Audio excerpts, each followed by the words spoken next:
বিগত দিনের কিছু কথা মনে পড়ে গেল। এক অদ্ভুত ঘটনা যা অমূল্য শিক্ষা দিয়ে যেতে পারে।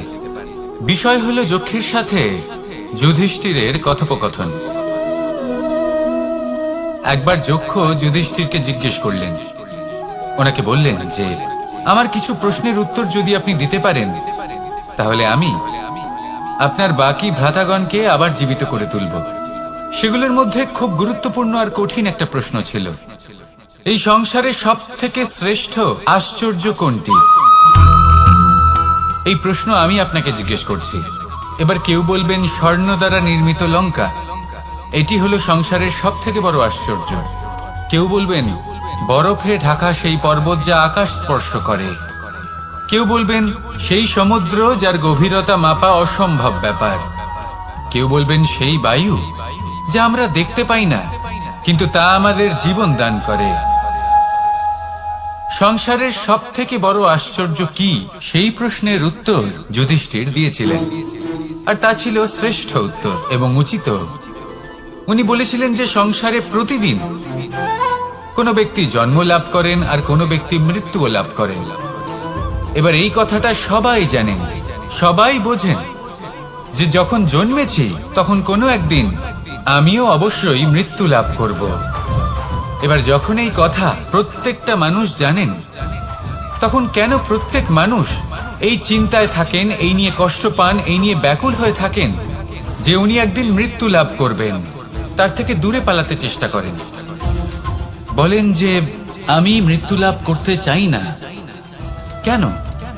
যেখানে কোনো না কোনো দিন এটা অবশ্যই হবে। এ হলো ব্রহ্ম সত্য। এই যে ব্যাকুলতা, এই ভয়, এই যন্ত্রণা, এই চিন্তা তার মনকে বাঁচতেই দেয় না, এই জীবন অনুভবই করতে দেয় না। সেই জন্য এই চিন্তা, ব্যাকুলতা, ভয় এসবের কি লাভ? কোনো লাভ নেই। সেই জন্য যতক্ষণ জীবনযাপন করছেন প্রত্যেক মুহূর্ত যেন শ্রেষ্ঠ হয়, আনন্দময় হয়, প্রেমের দ্বারা পরিপূর্ণ হয়, সেই চেষ্টা করুন। চেষ্টা করুন যাতে আপনি যে কাজ করছেন তার দ্বারা যেন অন্যের মঙ্গল হয়। এই প্রচেষ্টাই আপনার জীবনকে প্রসন্নতা আর প্রেম দ্বারা ভরিয়ে তুলবে। এই মন সুপ্রসন্ন হয়ে বলবে রাধা রাধা। এই পুকুর দেখছেন আপনি? বাচ্চা, বৃদ্ধ, যুবক, যাকেই আমি জিজ্ঞেস করব এটা কি, সবার উত্তর সেই একই হবে। উত্তর তখনই বদলাবে যখন প্রশ্ন এটা হবে যে আপনি এই পুকুরে কি করতে চান। কেউ বলবে আমি এমনি এর পাড়ে বসে এই জল স্পর্শ করে ঠান্ডা হাওয়ার আনন্দ অনুভব করতে চাই। কেউ বলবে আমি এই পুকুরে সাঁতার কাটতে চাই। কেউ বলবে কাগজের নৌকা বানিয়ে আমি এতে ভাসিয়ে দিতে চাই।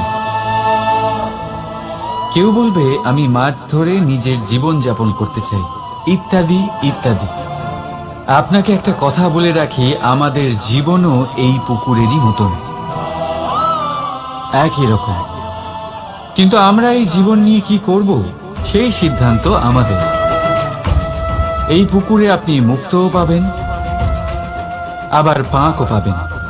যদি আপনি মুক্ত পেতে চান তাহলে এই পুকুরের গভীরে আপনাকে যেতে হবে। ততটাই চেষ্টা করতে হবে যতটা করলে আপনি সেই মুক্ত অর্জন করতে পারবেন। না হলে শুধু পাঁকে হাত পড়বে। তাই যা আমি সর্বদা বলে থাকি, সিদ্ধান্ত আপনার। রাধা রাধা। এই সংসারের সব থেকে বড় সুখ কি? কেউ বলবেন নিজের লক্ষ্য প্রাপ্ত করা, কেউ বলবেন